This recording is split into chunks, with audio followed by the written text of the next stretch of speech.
Ravis Henry keeps one foot rooted in the Navajo world and another in the Western world. Henry wears the green uniform and stiff hat of a federal government employee, but practices Navajo ceremonies and speaks the Navajo language with his elders. I don't consider myself a true traditional Navajo. But if you compare me to many of the other folks in my generation, I think many of them would say that I'm more traditional than other folks. Henry's a park ranger for Canyon de Chelly National Monument in northeastern Arizona, and he grew up here. Yeah, right now we're sitting inside the traditional home of our people. The anthropological term today is hogan, but that actually came from the Navajo word of ho-one, and ho-one simply means home. No one lives in this log hogan with its fake cats curled up on the bed. It's a model that sits outside the Canyon de Chelly Visitors Center. The monument sees about 800,000 visitors a year. Many drive the road around the rim, but others want to take a closer look and hike beneath the red sandstone walls to the canyon floor.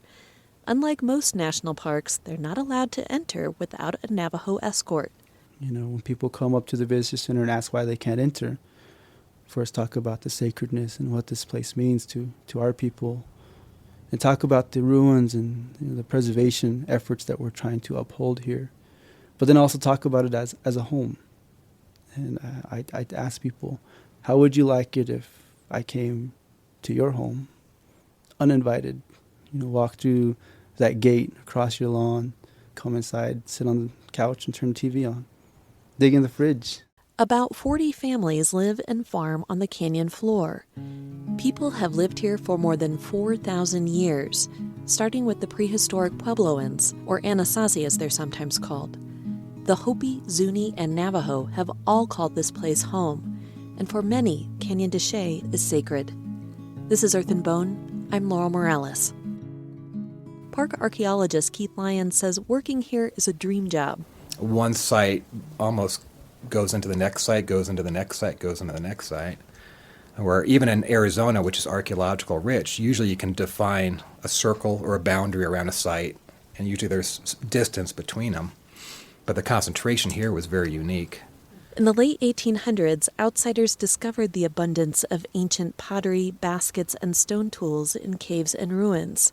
Way before the national park was established, a lot of people were coming here to collect artifacts.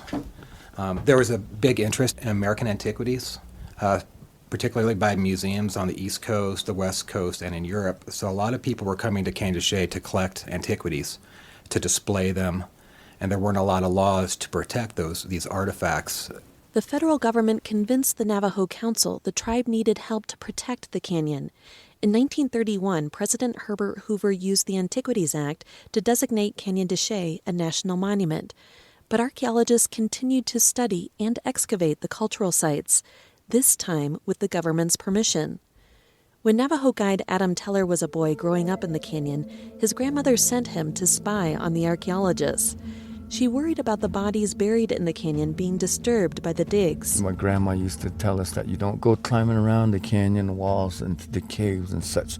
They're burial sites, ancient sites where people used to have ceremonies and holy people are buried. He says several Navajos living in the canyon told the archaeologists to stop digging. Most Navajo people saw archaeologists as grave robbers, and the Navajo were undermined, and their authority was not important to these people as the way I saw it. The Park Service took hundreds of artifacts and more than 300 sets of human remains and put them in their collection in Tucson. It's called the Western Archaeological and Conservation Center. Conservators protect some 6,000 artifacts in a facility that's the size of an airplane hangar, so they can be studied by appointment only. The Navajo Nation is suing the federal government for taking the remains. Many tribal members say they must be reburied in the canyon. What my grandmother used to say, that when you remove something from a place, it's like taking out a very sacred organ in a body. The body won't function as well when that organ or that piece of artifact is removed. We sit in my car overlooking the part of the canyon where Teller's aunties live. It's too windy to record outside. I think we're better off doing the interview in here. Teller says the spirits who reside in the canyon are powerful.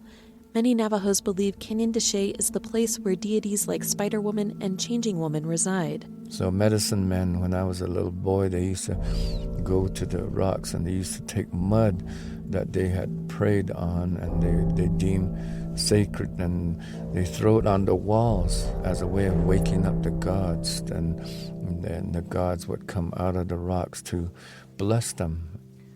But Park Service officials say some Navajo Canyon residents asked the government to remove some of the artifacts to protect them from looters, erosion, or bad spirits. That all changed in 1990 when Congress passed the Native American Graves Protection and Repatriation Act.